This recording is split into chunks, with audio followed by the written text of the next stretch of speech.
कहानी की शुरुआत जॉन नाम के एक आदमी को दिखाते हुए होती है जो अपनी प्रेग्नेंट वाइफ केट को हॉस्पिटल लेकर जा रहा था क्योंकि केट को बहुत ज्यादा लेबर पेन हो रहा था। उसे व्हील चेयर पर ऑपरेशन रूम में ले जाया जा रहा था जबकि जॉन एडमिशन की फॉर्मेलिटीज पूरी करने के लिए वहीं पर रुक जाता है। अचानक रास्ते में केट को ब्लीडिंग होने लगती है जिससे वो बेहोश हो जाती है। होश में आने के बाद वो खुद को ऑपरेशन रूम में मेडिकल स्टाफ से घिरा हुआ पाती है पर उसका हस्बैंड वहाँ नहीं होता। उसे वहाँ अजीब सा डर महसूस होता है कि इतने में एक नर्स उससे कहती है कि उसका बच्चा मर चुका है, जिस पर केट को विश्वास नहीं होता। तभी जॉन अंदर आकर बच्चे की बर्थ का वीडियो बनाने लगता है जैसे कि कुछ हुआ ही ना हो। नर्स केट को उसका मरा हुआ बच्चा दिखाती है जिसे देखकर केट जोर जोर से चीखने लग जाती है, लेकिन तभी उसकी नींद खुल जाती है और उसे पता चलता है कि वो एक बुरा सपना देख रही थी। वहाँ से उठकर वो शीशे में अपने पेट पर उस निशान को देखती है जो कि बच्चे के जन्म के समय ऑपरेशन के कारण हुआ था। दरअसल कुछ समय पहले उसने एक मरे हुए बच्चे को जन्म दिया था और तब से वो इस तरह के डरावने सपने देखती आ रही थी। इसके बाद केट एक टैबलेट खाती है। अगले दिन वो फिजियोथेरेपी के लिए जाती है जहाँ डॉक्टर ब्राउनिंग उसे बताती है कि मरे हुए बच्चे के जन्म के बाद इस तरह के डरावने सपने आना नॉर्मल बात है। डॉक्टर की इस बात पर केट उन्हें कहती है कि इन डरावने सपनों का मतलब ये भी तो हो सकता है कि उसे एक बच्चे को अडॉप्ट कर लेना चाहिए, पर जल्दी ही वो ये महसूस करती है कि शायद वो इसके लिए अभी तैयार नहीं है। ब्राउनिंग केट को कहती है कि बच्चे को अडॉप्ट करने या ना करने का फैसला तुम्हें खुद लेना है और तुम्हें जो ठीक लगे वही करो। यहाँ पर केट ब्राउनिंग को ये भी बताती है कि वो कुछ दिन पहले अल्कोहल खरीदने शॉप पर गई थी बट वहाँ पर उसने ऐसा नहीं किया, जिसके रिप्लाई में ब्राउनिंग कहती है कि ये तो बहुत अच्छी बात है। इसके बाद यहाँ से केट अपनी बेटी मैक्स को स्कूल से लेने चली जाती है। यहाँ पर हमें पता चलता है कि मैक्स बहरी है। घर लौटते वक्त ट्रैफिक लाइट से ध्यान हटने के कारण उनका एक्सीडेंट होते होते बचता है। घर आकर कुछ टाइम बाद केट पियानो बजाती हुई म्यूजिक कंपोज कर रही थी, लेकिन बाहर से आने वाले शोर के कारण उसको म्यूजिक कंपोज करने में बहुत परेशानी हो रही थी। इसलिए वो बाहर आकर देखती है कि मैक्स एक बास्केटबॉल को दीवार पर मार रही है, जिससे वो उसे डांटने लगती है। यहाँ पर मैक्स केट से इसके लिए माफी मांगती है कि तभी जॉन अपने बेटे डैनियल के साथ घर आता है और वो तीनों मिलकर बास्केटबॉल से खेलने लगते हैं। रात को जब केट मैक्स को सुलाने जाती है तो मैक्स उसे कहानी सुनाने को कहती है, जिस पर केट उसे एक मरे हुए बच्चे की कहानी सुनाती है। मैक्स उससे पूछती है कि क्या उसे एक नई बहन मिल सकती है, जिसका केट कोई जवाब नहीं देती और बेड पर सोने से पहले वो एक और टैबलेट लेती है। बेड पर वो जॉन को कहती है कि उसने एक बच्चे को अडॉप्ट करने का डिसीजन लिया है। अगले दिन वो दोनों एक ऑर्फनेज यानी अनाथालय में जाते हैं जहाँ उनको सिस्टर अबिगैल मिलती है जो उनसे कहती है कि अपने आसपास देखकर जो भी बच्चा उन्हें पसंद आए तो मुझे आकर बता देना। केट फर्स्ट फ्लोर पर रुककर छोटी लड़कियों को खेलते हुए देखने लग जाती है जबकि जॉन सेकंड फ्लोर पर चला जाता है। वो एक बच्ची को गाना गाते सुनकर उसके रूम में जाता है और देखता है कि वो बच्ची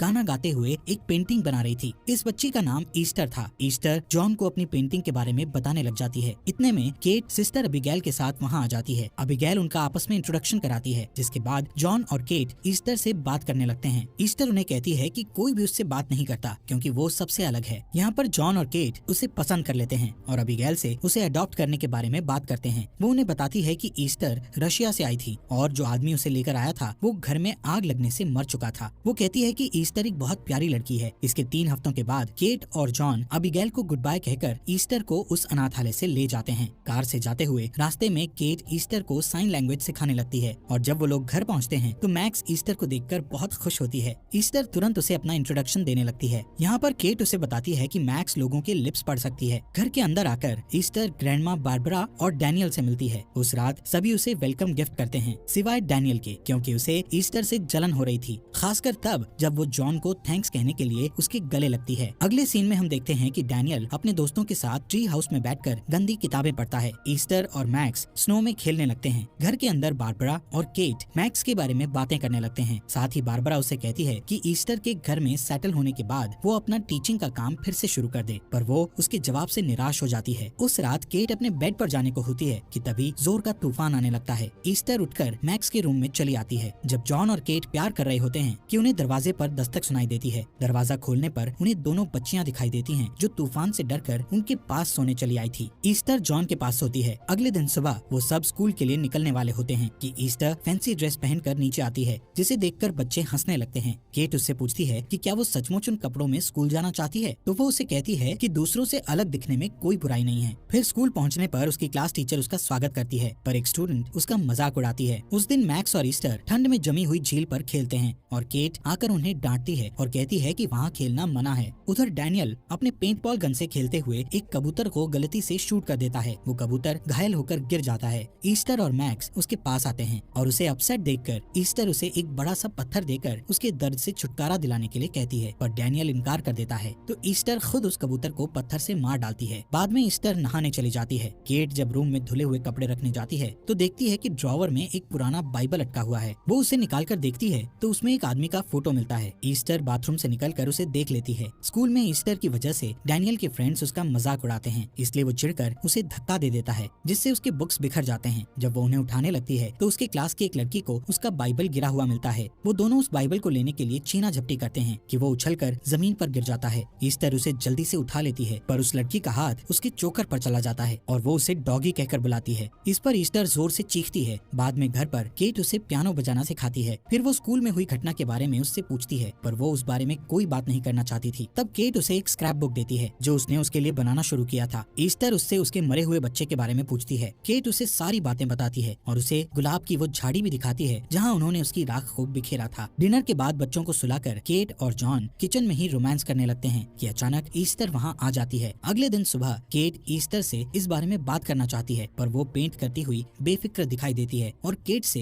एफ वर्ड का यूज करते हुए कहती है कि वो ये सब जानती है। बाद में केट और जॉन इस पर बात करते हैं और केट कहती है कि उसे किसी थेरेपिस्ट के पास ले जाना चाहिए। इस पर जॉन को लगता है कि सिर्फ एक गंदे वर्ड के लिए बच्चे को थेरेपिस्ट के पास ले जाना ओवर रिएक्ट करना होगा। कुछ देर बाद जॉन दोनों लड़कियों को लेकर पार्क जाता है। वहाँ जब वो झूले में झूल रही होती है तो उनकी नेबर आकर जॉन से फ्लर्ट करने लगती है। इस बीच ईस्टर को परेशान करने वाली लड़की भी वहीं आ जाती है। ईस्टर का ध्यान उनकी नेबर और जॉन की तरफ रहता है, लेकिन ईस्टर की दुश्मन को ईस्टर से डर लगता है। वो खेलने के लिए कैसल में जाने से पहले ईस्टर की तरफ देखती है। वो जब स्लाइड से नीचे जाना चाहती है तो ईस्टर अचानक उसे धक्का देकर गिरा देती है, जिससे उसका पैर टूट जाता है। मैक्स ये सब देख लेती है। रात को डिनर के वक्त जॉन उस घटना के बारे में ईस्टर से पूछता है। तब मैक्स उसे बताती है कि वो लड़की फिसल कर गिर गई थी। खाने से पहले ईस्टर और मैक्स दोनों प्रेयर करते हैं। ईस्टर डैनियल से भी अच्छा साइन लैंग्वेज समझती थी। इससे डैनियल को बुरा लगता है और वो उसे चिढ़ाता है, और जब उसके पेरेंट्स उसे डांटते हैं तो वो गुस्से में वहाँ से चला जाता है। जॉन सजा के तौर पर उसकी ट्री हाउस में ताला लगा देता है। अगले सीन में हम देखते हैं कि केट उन दोनों लड़कियों के साथ एक स्टोर में शॉपिंग कर रही होती है कि तभी सिस्टर अबिगेल की कॉल आ जाती है। केट जब ईस्टर से बात करने को कहती है तो वो मना कर देती है। फिर वो सिस्टर को अब तक हुई सारी घटनाओं के बारे में बताती है। इधर मैक्स केट के होठों को पढ़कर ईस्टर को वो सारी बातें बताती है जो केट सिस्टर से कर रही थी। उस रात ईस्टर परफेक्ट पियानो बजाती है, जिसे देखकर केट हैरान रह जाती है। वो उससे कहती है कि अब तक उसने ये नाटक क्यों किया कि उसे पियानो बजाना नहीं आता। इस पर ईस्टर कहती है कि उसने अपने फायदे के लिए झूठ बोला था। उस रात केट और जॉन में ईस्टर को लेकर काफी बहस होती है, जिसे सुनकर दूसरे रूम में ईस्टर बहुत खुश होती है। एक दिन सिस्टर अबिगेल उनके घर आती है और वो केट और जॉन से ईस्टर के पास्ट के बारे में कुछ बातें बताती है कि उसने पहले भी कुछ बच्चों को चोट पहुंचाई थी, पर उसके खिलाफ पुख्ता सबूत न होने की वजह से वो श्योर नहीं है। ईस्टर उनकी सारी बातें सुन लेती है और मदद के लिए मैक्स के पास जाती है। वो उससे कहती है कि अगर उसने उनकी मदद नहीं की तो वो बुरी औरत उसे वापस ले जाएगी। इधर केट को अबिगेल की बातें सही लगती हैं, जबकि जॉन को लगता है कि वो ओवर रिएक्ट कर रही है। केट उसे थेरेपिस्ट के पास ले जाने को कहती है, जिसे जॉन मान लेता है। ईस्टर मैक्स को ट्री हाउस की चाबी लाने के लिए कहती है और सेफ से जॉन की गन निकाल लेती है।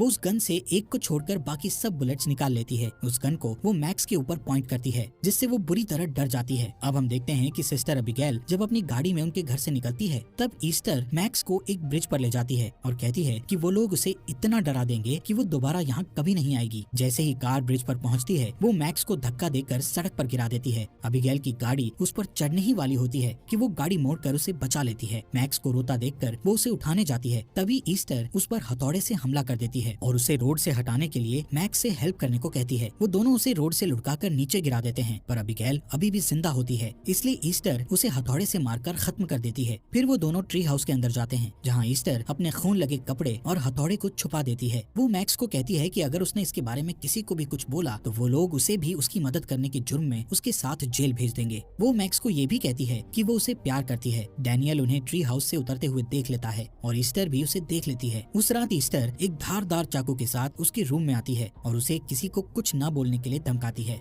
वो बहुत डर जाता है और डर की वजह से डैनियल का पेशाब निकल जाता है। इधर सीन शिफ्ट होता है, जिसमें जॉन और केट ईस्टर को लेकर थेरेपिस्ट ब्राउनिंग के पास जाते हैं। जब ईस्टर बाहर इंतजार कर रही होती है, थेरेपिस्ट उनसे कहती है कि ईस्टर के साथ कोई समस्या नहीं है, बल्कि समस्या केट के साथ है। वो कहती है कि केट को तीसरी बार मां न बन पाने के कारण एक अधूरापन महसूस होता है, जिसे वो ईस्टर पर निकालती है। जॉन उसकी बातों से सहमत होता है। जब वो वापस घर आते हैं, तब केट को ऑर्फनेज से कॉल आती है और वो बोलती है कि उनके यहाँ जाने के दिन से ही सिस्टर अबिगेल वापस नहीं लौटी है। पुलिस उनकी तलाश करती है और उन्हें उनकी बॉडी वहाँ मिलती है जहाँ ईस्टर ने उसे छोड़ा था। पुलिस ऑफिसर केट और जॉन से बात करते हैं, पर वो कहते हैं कि उन्हें किसी पर कोई शक नहीं है। इधर ईस्टर अपने रूम में अपने एक्वेरियम की लाइट को ऑन और ऑफ कर रही होती है, जिससे उसकी बनाई हुई पेंटिंग जो उसने जिस घर और फैमिली के लिए बनाई थी और डरावनी लगती है। इन घटनाओं से परेशान होकर केट डिस्टर्ब्ड बच्चों के बारे में ऑनलाइन सर्च करती है और जो कुछ भी उसे पता चलता है वो उसे जॉन को दिखाती है। वो फिर से उससे सहमत नहीं होता है। इस पर वो कहती है कि अब वो दोबारा डॉक्टर ब्राउनिंग के पास नहीं जाएगी। केट ईस्टर को लेकर चिंतित रहती है और वो कहती है कि वो रशिया के ऑर्फनेज से कांटेक्ट करेगी जहाँ से ईस्टर आई है। जब वो कॉल करती है तो उसे पता चलता है कि उनके पास ईस्टर नाम की किसी लड़की का रिकॉर्ड नहीं था। अगले दिन जॉन ईस्टर को डेंटिस्ट के पास ले जाने के लिए उठाने आता है, पर वो जाना नहीं चाहती थी, इसलिए वो उसे दूसरे दिन ले जाने का वादा करता है। फिर वो दोनों सारा दिन साथ में पेंटिंग करते हुए बिताते हैं। ईस्टर उसे कहती है कि केट उसे पसंद नहीं करती है। इस बीच केट दूसरे बच्चों को स्कूल छोड़ने जाती है और उनसे ईस्टर के बारे में पूछती है। वो दोनों झूठ बोल देते हैं कि उसने कभी कुछ गलत नहीं किया है। उस रात ईस्टर किचन में केट से कहती है कि वो उसके लिए कुछ गिफ्ट लेकर आई है। फिर वो उसे गुलाबों का एक गुलदस्ता देती है जो उसने उस जगह से तोड़ा था जहाँ इसकी बेटी की राख पड़ी थी। ये देखकर केट अपसेट हो जाती है और उसे जोर से पकड़कर झंझोड़ देती है। इस पर जॉन कहता है कि ये उसकी गलती थी। उसी रात ईस्टर गैराज में जाकर अपना हाथ तोड़ लेती है। सोने के टाइम वो जॉन को बुलाती है और कहती है कि उसका हाथ बहुत दुख रहा है। जब वो चेक करता है तो देखता है कि उसका हाथ टूटा हुआ था। वो लोग डॉक्टर के यहाँ से लौटते हैं तो वो उसे अपने बेड पर सुला देता है। जब केट अंदर आती है तो वो उस पर नाराज होता है, पर केट कहती है कि उसने उसे इतनी जोर से नहीं पकड़ा था। थोड़ी देर बाद वो एक लिकर स्टोर में जाकर 2 बॉटल शराब की खरीदती है। वो थोड़ा पीने के बाद बाकी बची हुई शराब नाली में फेंक देती है। अगले दिन सुबह जब वो बच्चों को स्कूल छोड़ने जाती है तो कार से निकलते हुए डैनियल का बैग फट जाता है। केट उसकी मदद करने जाती है, पर तभी ईस्टर कार को चालू कर देती है जबकि मैक्स उसके अंदर थी। केट कार के पीछे तब तक भागती है जब तक कार बर्फ के कारण रुक नहीं जाती। उस रात जॉन के कहने पर डॉक्टर ब्राउनिंग उसके घर आती है और सुबह वाली घटना के बारे में चर्चा करने पर केट उससे कहती है कि उसने कार को पार्क किया था, पर मैक्स ईस्टर को बचाने के लिए झूठ बोल रही है। तब जॉन शराब की वो दूसरी बोतल उसे दिखाता है जो ईस्टर को मिला था। थेरेपिस्ट उससे कहती है कि उसने उसके लिए रिहैबिलिटेशन सेंटर में जगह बुक करके रखी है। केट शराब वाली बात उसे सच सच बता देती है, पर वो लोग उसकी दोनों बातों पर विश्वास नहीं करते हैं।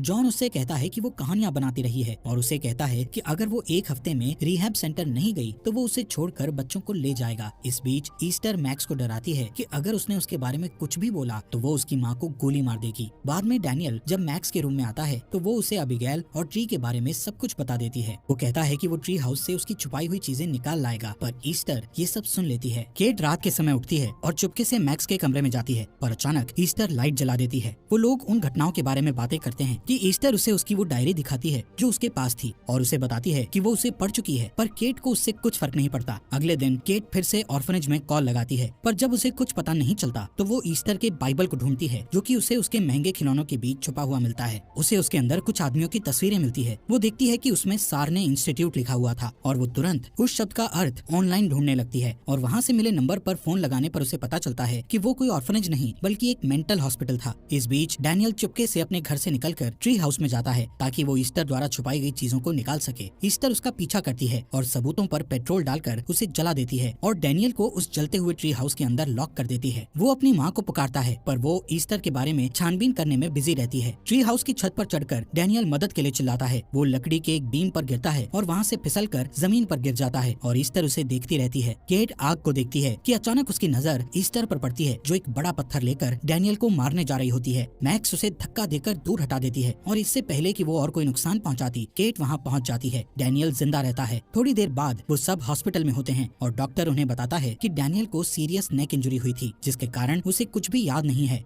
ईस्टर जॉन से डैनियल के बारे में चिंता जताती है। केट वो सारी बातें जॉन को बताती है जो उसने ईस्टर के बारे में पता किया था, पर वो अभी भी केट से सहमत नहीं होता है। जब वो लोग बहस कर रहे होते हैं तब ईस्टर डैनियल के रूम में जाती है। मैक्स को ईस्टर के बारे में सब पता था, इसलिए वो उसके पीछे जाती है। ईस्टर डैनियल के मुंह पर तकिया रखकर उसे दम घोंटकर मारने की कोशिश करती है और ये देखकर मैक्स भागकर अपने पेरेंट्स को बुलाती है। डैनियल के रूम का अलार्म बजने लगता है और डॉक्टर्स उसे बचा लेते हैं। केट गुस्से में ईस्टर को थप्पड़ मारती है, पर वहाँ मौजूद स्टाफ उसे पकड़ लेते हैं और बेहोशी का इंजेक्शन दे देते हैं। इस बीच उसका एक इम्पोर्टेंट कॉल मिस हो जाता है। बाद में केट जब नींद से जागती है तो तुरंत डैनियल के बारे में पूछती है। वो जॉन से रिक्वेस्ट करती है कि वो ईस्टर को मैक्स के पास ना रहने दे। उस रात मैक्स अपने कान का हियरिंग एड निकाल देती है और उसके डैड चादर से लपेट कर उसे सुला देते हैं। ईस्टर उसे गुड नाइट कहने के बहाने अंदर आती है और उसका हियरिंग एड उठा लेती है। जॉन लिविंग रूम में बैठा शराब पी रहा होता है। तभी ईस्टर एक बड़ी औरत के जैसे कपड़े पहनकर उसके पास आकर उसके बगल में बैठ जाती है। जॉन को कुछ समझ में नहीं आता। ईस्टर उसे किस करने लगती है। इस पर जॉन उसे समझाता है कि वो उसे इस तरह प्यार नहीं करता जैसे वो अपनी पत्नी केट से करता है। जॉन उसे उसके कमरे में जाने को कहता है। तब वो उससे कहती है कि वो उससे इस तरह बात ना करे जैसे कि वो कोई बच्ची हो। वो कहता है कि कल कल वो ऑर्फनेज फोन करके उसके बारे में बताएगा। ईस्टर अपने कमरे में जाकर रोने लगती है। इस बीच केट को सार्ने इंस्टीट्यूट से डॉक्टर वरावा का फोन आता है, जो ईस्टर को पहचानता था। वो उससे कहता है कि ईस्टर का असली नाम लीना क्लैमर है और वो कोई बच्ची नहीं बल्कि 33 साल की मैच्योर लेडी है, जो कि एक हार्मोनल डिसऑर्डर की वजह से बच्ची जैसी दिखती है। वो केट से कहती है कि अपने परिवार की सुरक्षा के लिए वो उस घर को छोड़ दे और पुलिस को फोन करे, क्योंकि ईस्टर हॉस्पिटल के सारे पेशेंट्स में सबसे वायलेंट थी और उसके गले और हाथ में कुछ निशान थे जो कि उसे काबू करते वक्त लगे थे। डॉक्टर ने उसे बताया कि उसने कम से कम 7 लोगों को मारा था। केट ये सब जानकर तुरंत घर की तरफ भागती है और सोचती है कि उसने कैसे उन सबको बेवकूफ बनाया। घर पर ईस्टर अपने मेकअप को साफ करने लगती है, जिससे कोई ये ना समझ सके कि वो कोई बच्ची नहीं है। जॉन उससे बात करने के लिए उसके रूम में जाता है तो उसे पूरी दीवार पर उसकी बनाई हुई पेंटिंग दिखाई देती है। उधर केट गाड़ी चलाते हुए जॉन को फोन लगाती है, पर उसके फोन उठाने से पहले ही घर की लाइट चली जाती है। फिर वो पुलिस को फोन लगाती है। जॉन एक लाइट ढूंढकर घर को चेक करता है कि अचानक ईस्टर उसे चाकू घोंप देती है। वो बुरी तरह घायल हो जाता है, इसलिए वो उसे तब तक चाकू घोंपती है जब तक कि वो मर नहीं जाता। मैक्स ये सब देख लेती है। फिर ईस्टर उसके पीछे भागती है। केट इतनी तेजी से कार ड्राइव करके घर तक लाती है कि उसकी गाड़ी घर से टकरा जाती है। वो तुरंत गाड़ी से निकलकर घर की तरफ भागती है। वो जॉन को जमीन पर पड़ा हुआ देखती है। तब उसे महसूस होता है कि मैक्स की जान को खतरा है और वो उसे ढूंढने की कोशिश करती है। वो उसे उसके कमरे में देखती है, लेकिन वहाँ उसके ना मिलने पर वो उसके बाथरूम में जाती है कि अचानक ईस्टर उस पर गोली चला देती है। केट अपने बेडरूम में छिप जाती है, लेकिन किस्मत से ईस्टर को वो नहीं मिलती, क्योंकि वो खिड़की के बाहर की तरफ छुपी होती है।